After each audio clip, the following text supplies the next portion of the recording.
আসসালামু আলাইকুম রহমতুল্লাহ। কেমন আছেন সবাই? আশা করি ভালো আছেন। আমরা দেখতে পাচ্ছি একজন কৃষক তার ক্ষেতে সার বুনতেছেন।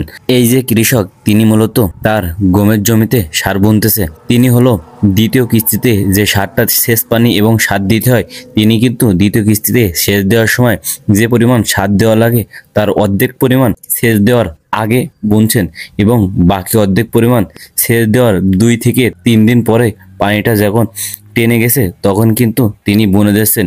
তিনার কাছে এ বিষয়ে জানতে চাইলে তিনি বলেন, দ্বিতীয় কিস্তির সারটা যদি পানি দেওয়ার আগে একসাথে আমি বুনে দিতাম তাহলেও দিতে পারতাম, কিন্তু আমি গতবার এমন পৃথকভাবে বোনার কারণে আমি আমার ফসলের জমির কার্যকারিতা বেশি পেয়েছি। এই জন্য আমি দুইবার সারটা একই সার 2 ভাগে ভাগ করে 1 ভাগ সেচ দেওয়ার আগে এবং 1 ভাগ সেচ দেওয়ার 2 থেকে 3 দিন পরে দিয়েছি।